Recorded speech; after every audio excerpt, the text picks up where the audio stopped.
Bagi anak-anakku dimanapun kalian berada, semoga kalian di sana tetap dalam keadaan yang sehat. Pada pagi hari ini kita lanjut materi kita tentang kelistrikan pada sistem saraf dalam buku paket kalian halaman 99.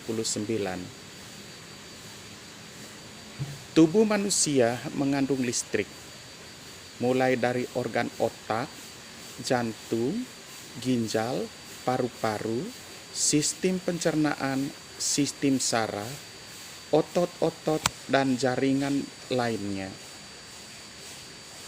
Oleh karena itu, tegangan listrik dapat diukur di bagian tubuh manapun. Setiap sel di tubuh kalian memiliki tegangan antara 90 MV, bukan MF, MV, megavolt. Pada saat rileks sampai 40 megavolt pada saat beraktivitas. Saya ulangi, setiap sel di tubuh kalian memiliki tegangan antara kurang lebih 90 megavolt pada saat rileks sampai 40 megavolt pada saat beraktivitas. Bisa pahami anak-anak? Jadi, setiap sel di tubuh kalian memiliki tegangan antara kurang dari 90 megavolt pada saat kalian rileks sampai 40 megavolt pada saat kalian beraktivitas. Salah satu sistem tubuh yang memiliki sifat kelistrikan adalah sistem saraf. Sebelum kita mempelajari sifat kelistrikan pada sistem saraf, mari kita pelajari struktur sel saraf dan susunan sistem saraf. Yang pertama, sel saraf. Unit terkecil penyusun sistem saraf adalah sel saraf atau neuron.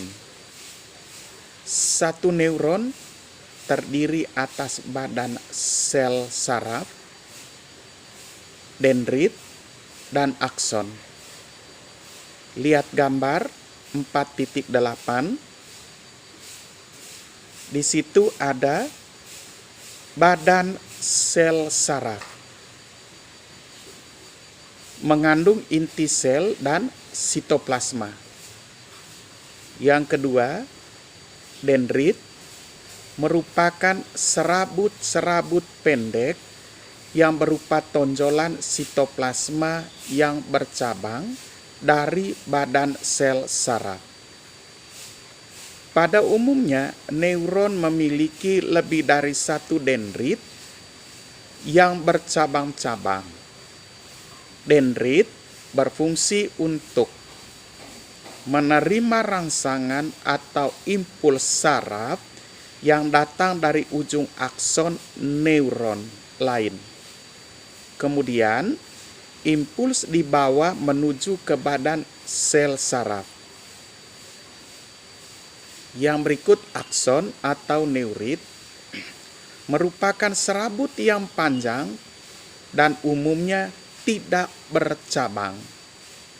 Akson berfungsi untuk meneruskan rangsangan atau impuls yang berasal dari badan sel saraf ke neuron lainnya.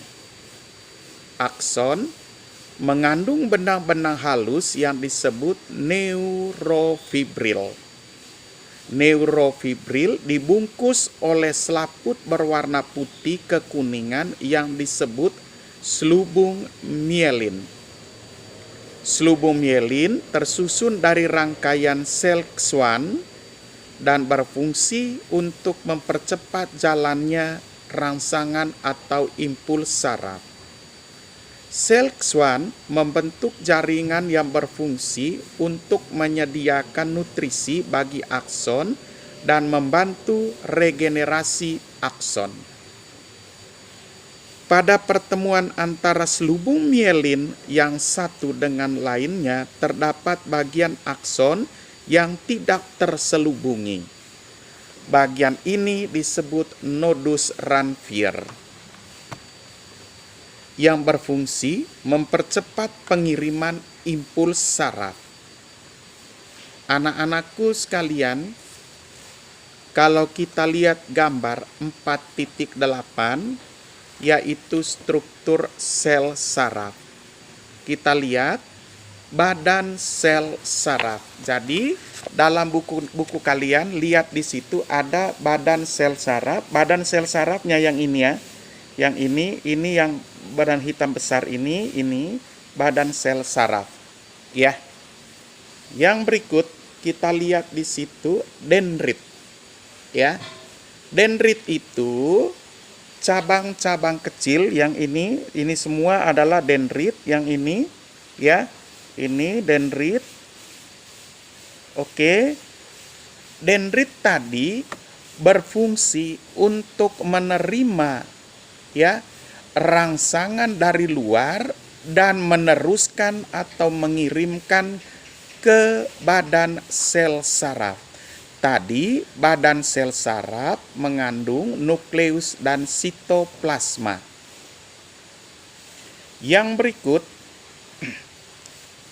ada namanya akson. Yang akson ini, yang ini ke bawah ya, yang penjuluran panjang, yang ini ya. Akson ini berfungsi untuk menerima rangsangan dari badan sel saraf dan meneruskannya ke sel saraf lainnya.